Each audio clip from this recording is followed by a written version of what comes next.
संत रामपाल जी महाराज इसका कारण बताते हैं कि जब धर्मपरायण राजा परीक्षित के राज्य में कलयुग ने अपने पैर पसारने चाहे तो कलयुग के प्रभाव से राज्य में अनिष्ट और अप्रिय घटनाएं होने लगी। तब राजा परीक्षित ने धर्म की रक्षा हेतु कलयुग का विनाश करने का संकल्प लिया। मृत्यु को सामने देखकर भयभीत कलयुग राजा के चरणों में गिर पड़ा और करुण पुकार करते हुए प्राण भिक्षा मांगने लगा।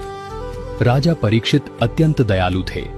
उन्होंने उसे क्षमा कर दिया, परंतु कलयुग ने राजा से अपने रहने के लिए स्थान मांगे। तब राजा ने उसे केवल 4 स्थानों पर रहने की आज्ञा दी। पहला, जहां शराब का सेवन होता हो। दूसरा, जहां परस्त्री गमन अर्थात वेश्यावृत्ति हो। तीसरा, जहां जुआ खेला जाता हो। और चौथा, सोने में। समय का चक्र देखिए। एक दिन राजा परीक्षित वन में शिकार खेलने गए और अपने मार्ग से भटक गए। उस समय उनके सिर पर सोने का मुकुट सुशोभित था। कलयुग को अवसर मिल गया और वह एक सूक्ष्म मक्खी का रूप धारण करके उसी स्वर्ण मुकुट पर बैठ गया। मार्ग खोजते हुए राजा एक आश्रम में पहुंचे। वहां एक ऋषि अपनी गहरी समाधि में लीन थे। राजा ने उनसे नगर का मार्ग पूछा, परंतु समाधि में होने के कारण ऋषि मौन रहे। सोने के मुकुट में बैठे कलयुग के नकारात्मक प्रभाव से राजा में दुर्बुद्धि उत्पन्न हो गई। स्वयं को अपमानित मानकर राजा ने विवेक खो दिया और पास ही पड़ा एक मृत सर्प उठाकर ध्यानमग्न ऋषि के गले में डाल दिया। जब यह बात ऋषि के पुत्र को ज्ञात हुई तो उसने उसी क्षण श्राप दे दिया कि जिसने मेरे पिता का घोर अपमान किया है, आज से ठीक 7वें दिन तक्षक सर्प के डसने से उसकी मृत्यु हो जाएगी। दर्शकों, इस दृष्टांत में एक बहुत बड़ा आध्यात्मिक रहस्य छिपा है। सोना केवल एक धातु या आभूषण नहीं है, यह कलयुग का वास स्थान है।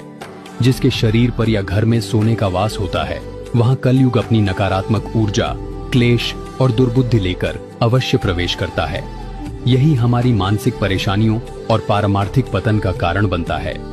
दर्शकों, संत रामपाल जी महाराज का अपने सर्व शिष्यों को सख्त आदेश है, जो जुआ खेलेगा, जो व्यभिचार स्त्री पुरुष करेगा, जो शराब आदि नशीले पदार्थों का सेवन करेगा और स्वर्ण को घर पर रखेगा या अन्य तरीके से प्रयोग करेगा, उसको मिशन से निकाल दिया जाएगा और इस आदेश का सख्ती से पालन भी कराया जाता है। संत रामपाल जी महाराज हमें इसी शाश्वत सत्य से आगाह करते हैं। उनका प्रत्येक वचन और प्रत्येक दिशा निर्देश पूर्णतः शास्त्रानुकूल होता है। उनकी सफलता और सत्य मार्ग का यही रहस्य है कि वे मनमुखी साधना को छोड़कर शास्त्र प्रमाणित भक्ति विधान बताते हैं। इसीलिए वे अपने अनुयायियों को परहेज कराते हैं कि यदि इस माया रूपी कलयुग में शांति, सुख और परमात्मा की भक्ति का सच्चा आनंद प्राप्त करना है तो स्वयं को इन 4 वस्तुओं से मुक्त रखें। आपके पास या आपके घर में सोना नहीं होना चाहिए, क्योंकि जहां सोना है वहां कलयुग की छाया है।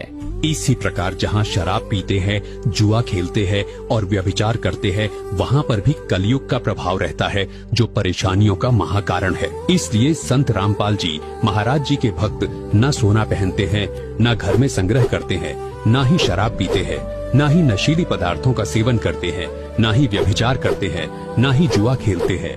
उनके लिए सोना मिट्टी के समान है तथा नशीली वस्तुएं प्रयोग करना, जुआ खेलना, व्यभिचार करना विष के समान है।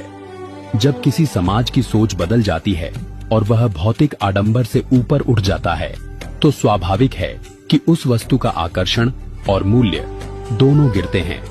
अर्थात यदि भविष्य में बड़ी संख्या में लोग परमात्मा के अवतार की शरण ग्रहण करेंगे और सोने को महत्व देना छोड़ देंगे, तो सोने की मांग घटेगी और उसका मूल्य भी गिरना स्वाभाविक है। यहाँ से श्री काशीनाथ मिश्र की भविष्यवाणी भी संत रामपाल जी महाराज की ओर संकेत करती प्रतीत होती है।